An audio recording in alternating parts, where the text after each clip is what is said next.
We've got a fun class for you here today. The quadruplicities or qualities synthesized.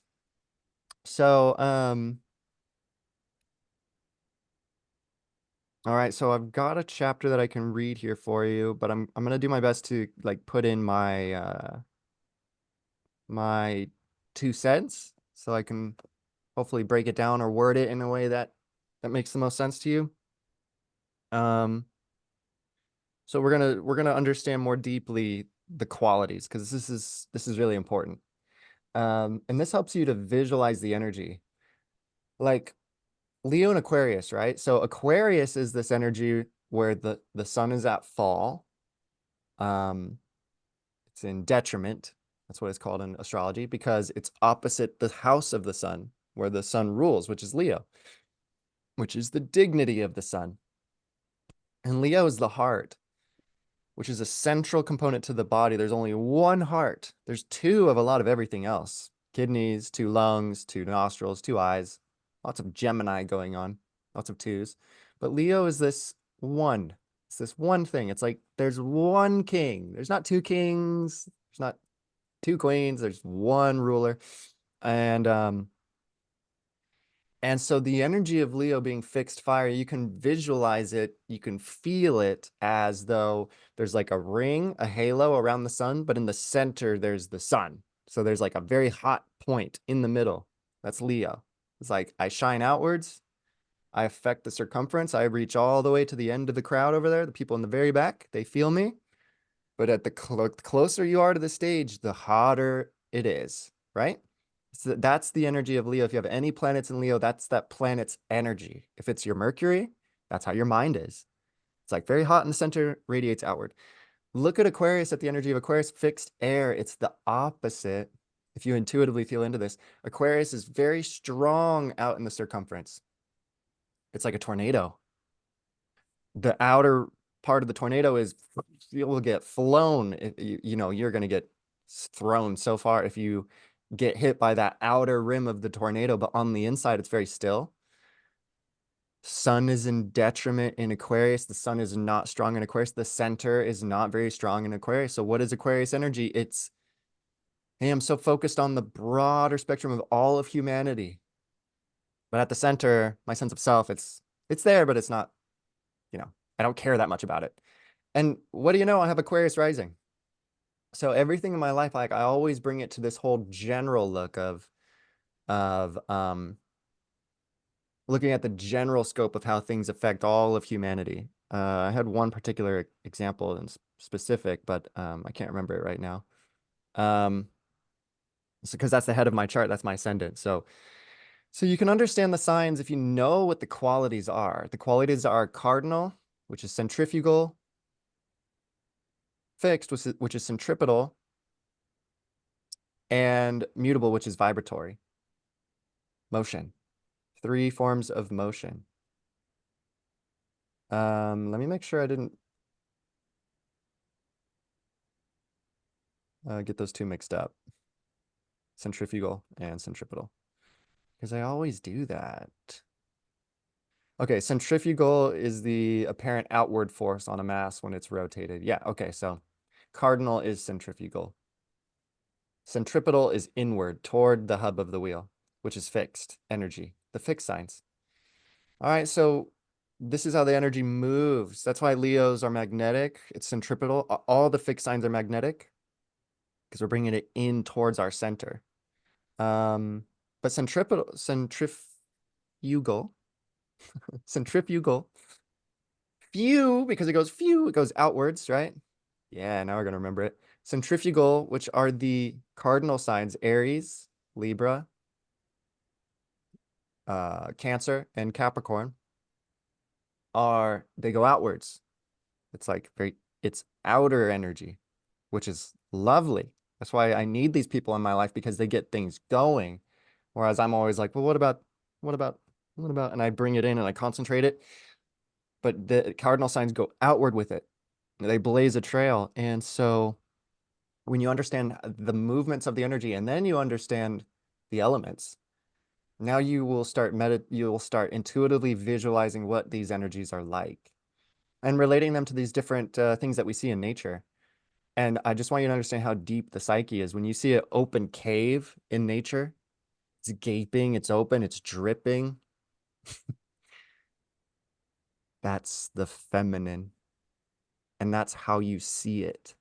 And that's how all of us see it. That's feminine. Any openings, any soft, wet things. When you see a rocket launch into the sky and it doesn't go to outer space because it's a first law of thermodynamics violation, but when you see that, and then that rocket hits the dome up above the firmament, and I could show you a video of that, and you see the rocket shoot up, that's very masculine. Your brain registers that as masculine. Or you see an obelisk, like we have in DC, America, and there's many obelisks all around the world. These pillars just going, that's masculine. And it's so far removed from societal understandings. It's pure nature. It's purely a natural nature thing. And our psyche registers this when it sees them and when it feels them. And so so we have the feminine and then we have the masculine, but then they converge and they merge and they blend to create then these four. Um, but the four have to follow the Trinity, the three, which is centrifugal, centripetal, and then vibratory motion, which is mutable, which is both. Mutable does a little bit of both. It translates, it takes in the Spanish and then it translates it as English. It can do both in and out. That's why Gemini season is such a fun season to exist in, because it's air, so it's conversation, it's understanding, it's interaction. And so understanding these qualities, these three qualities, is so key for understanding how the fire, the earth, the air, and the water can all manifest in us. And one thing that I discovered about astrology is once I understood my chart, I understood the kind of vibes that I put out, the way I make people feel. And then I took everybody else's chart, everyone in my family, all my friends, and I started understanding why I feel what I feel from them, you know? Um, whether it's my dad with his Scorpio rising and Libra sun, or my mom with her Capricorn rising and Pisces sun. And and all the people that you feel, you can literally feel their planets. So this is what I love that I don't hear any other astrologer talking about, is how you can feel it in your body. Because astrology is so up here, man. It's so, well, I got Mercury up in here and I got that, and it's very heady. And it's like, how do we apply this? How do we bring it into our bodies? And that to me was like the most amazing part of it is, yeah, you're a fiery sign. I can feel that warmth. I feel that heat, and I see that spark in you too. I see that need to want to jump to the next thing or be impulsive. Earth sign, you feel this solidity to their energy. And so that to me is the coolest part of it. So let's get into this chapter. This chapter is called the quadruplicities, or qualities synthesized. Now it's called quadruplicities because quality, but also because there are there's four sets of these three. So there's four cardinal signs, there's four fixed signs, and there's four mutable signs. And all in all, that makes 12, right? So a study of the three quadruplicities, or qualities, by which the signs are classified as cardinal, or movable, fixed, and mutable, or common, affords an important clue to the unraveling of the mysteries of the nativity, which means birth chart. Nativity means birth chart. And time spent in considering them carefully will be well repaid. The philosophy of the subject, in their bearing upon the three aspects of man's nature as the mirror of the universe, and of the divine, of man's nature as the mirror of the universe, and of the divine Trinity, has been dealt upon in previous chapters, and the practical application of the ideas to the horoscope will now concern us. It'll be readily understood that the three qualities, although always the same in themselves, may be employed either for evil or for good, as may almost any power or faculty possessed by man.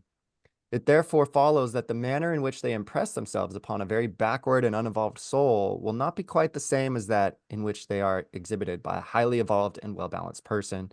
This is true of the planets also, and in fact holds good in every department of astrology. This is why Alan Leo says all astrology is moral. The planets are moral uh, elements in the psyche. And really, I mean, where psychology is truly lacking is in understanding that. Mental health declines the more we get into our vices, and virtue grows the more we grow, and it cultivates awareness, and our mental health gets better as we develop our virtues. And it's amazing that we don't see this as a society, that this whole thing is a moral thing. And unfortunately, we get our morals from, the church and stuff, but it's all written in our hearts. And it's very objective. It's a very objective thing. And so it's very crazy, all the implications of that. If most of the planets are in any one of the three quadruplicities, that particular quality will be strongly impressed upon the native and will constitute a type of personality or temperament. So my temperament is fixed. I have the majority of planets in fixed signs. That's my temperament. Stubborn, obstinate, slow to move, slow to stop once I get going. There are thus three characteristic temperaments corresponding to the three qualities, and their general relationships are exhibited in the following table. So he has 3 rows here. If you want to write these as notes, the first row is headed by the word fixed. Under that row, under fixed, he has the words sun.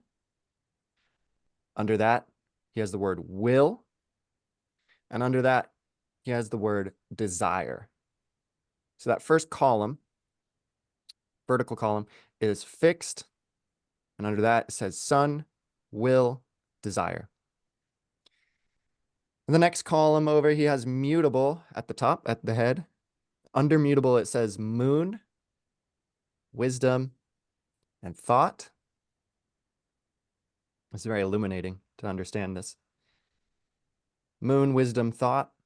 And then there's a third column, which is headed by the word cardinal. And under cardinal, it says ascendant, action, self-consciousness. Ascendant, action, self-consciousness. Okay. So we're going to talk about cardinal, this temperament. So ask yourself, look at your chart, and find out, what do you have the majority of planets in? Let me show you how to do that. Let me show you a very easy way to do that. You go to astro.com, astro.com. Up here, you're going to go to horoscopes. Okay. And then you're going to go extended chart selection. Boom. And then there you are. You're going to pick your chart. And then you're going to click show the chart. Okay. And then here's your chart, but you're going to go down here to this little table down here. There's this little table. It's a very cute table, and it's got cardinal, fixed, mutable, the vertical columns, and the horizontal columns are FAEW, which spells feel and fail. And it'll tell you what you have the majority in, if you can count them. So I have 1, 2, 3, 4, 5 in cardinal, but I have 1, 2, 3, 4, 5, 6, 7 if I include Chiron in fixed. And my ascendant is there, and Saturn's there, and sun and moon are there, so those get 2 points. So I really have a lot in fixed. So here's how you count it. Sun is worth 2 points, moon is worth 2 points, ascendant is worth 2 points. Every other planet is worth 1 point. So just go ahead and count up your points, see what's going on. Look at that. I have nothing immutable. That's why I'm not going to listen to you. That's why I'm going to do what I want to do. And I'm going to do the research. And it's not a conversation. But see, I can laugh and I can know that that's my nature. So I know what I need for balance. I know that I do need to listen and I need to be adaptable. Okay. But that's how you check that table there. So that's how you're going to find out what your temperament is. Now, understand something. If you are the majority of fixed, but you have mostly your planets in water signs, guess what? You're not that fixed because water is so adaptable and so fluid. Okay, so you have to understand the nuance here.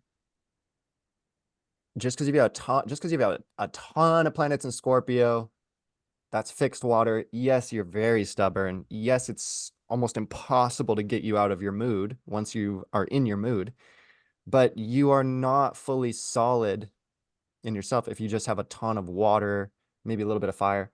But let's say that person has no earth or no other indications of fixity or solidity, then that person's not the most solid, I guess.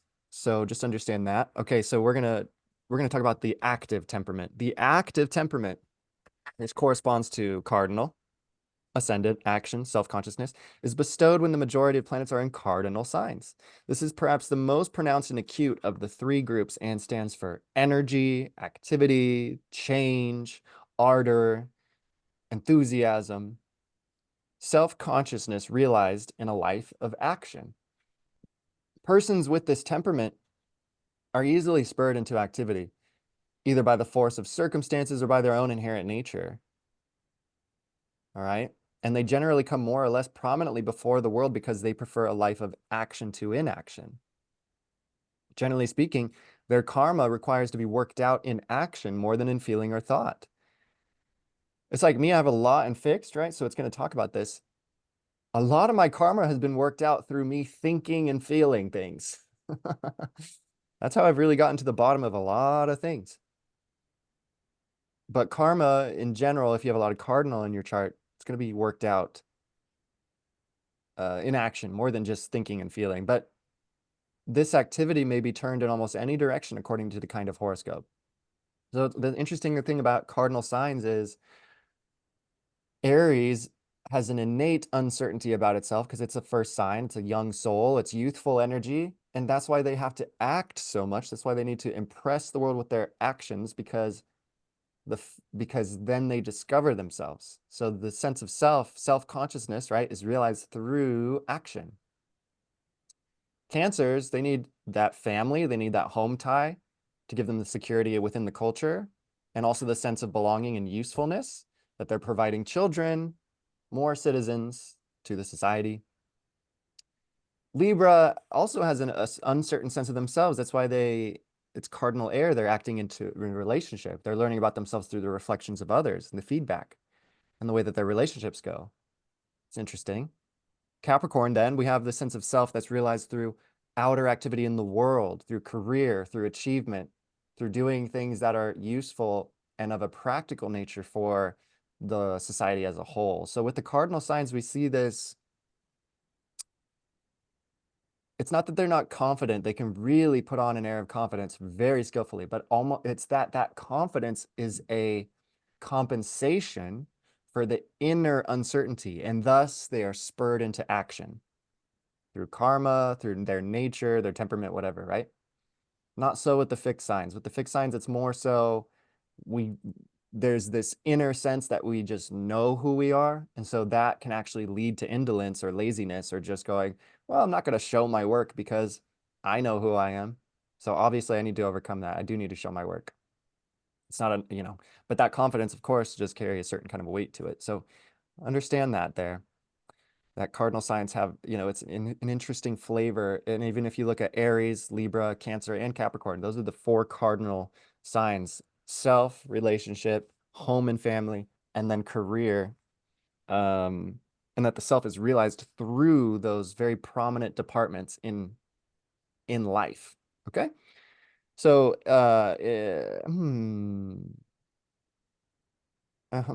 so if operating in the life of the outer world, this active type, gives the practical man or man of action in any rank of life from the laborer to the statesman, When combined with feelings, desires, and emotions, the movable quality spurs these into great activity. With an intellectual type of personality, they give a character that may accomplish great things through a fertile, restless, insatiable mind. Cardinal signs also give opportunity and denote ambition, progress, love of fame and recognition, much energy, alertness, quick perception. They produce a reforming and pioneering spirit with readiness of response to changes in the world around them. They are the most pronounced and acute of the three groups of signs, and without this movable influence, the other two, my camera just died. And without this movable influence, the other two qualities might remain latent indefinitely. Yes. All right, give me 1 second here.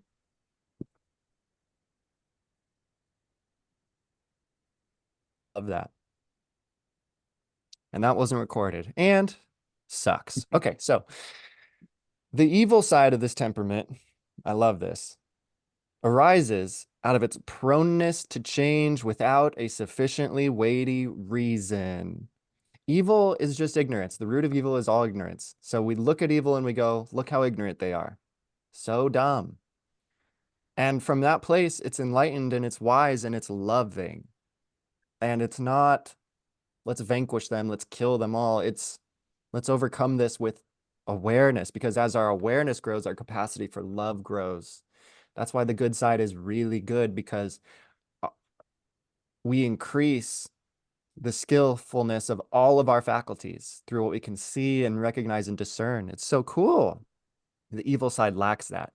So it's ignorance. It's just ignorance. It's just, they just lack awareness, right? The evil side of this temperament arises out of its proneness to change without a sufficiently weighty reason, from its instability, restlessness, excitability. Think of all the evils that are done from boredom.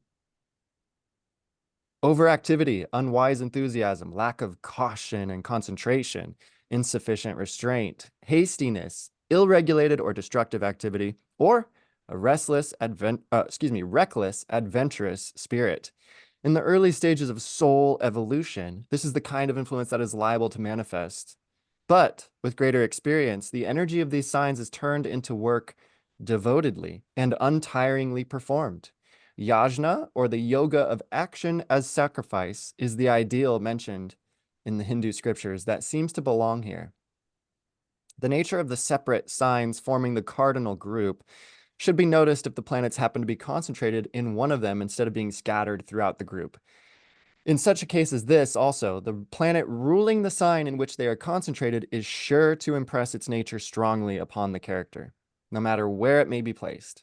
So if you've got Mercury, Venus, Sun, Pluto, Uranus, all in Scorpio, but Mars, the ruler of Scorpio, is over there in Capricorn, that gives a lot of context as to what's going on with this person's character. Yes, they have a ton of Scorpio going on, but guess what owns all those planets? It's Mars. Where's Mars at? Well, in this case, he'd be in Capricorn, the sign of his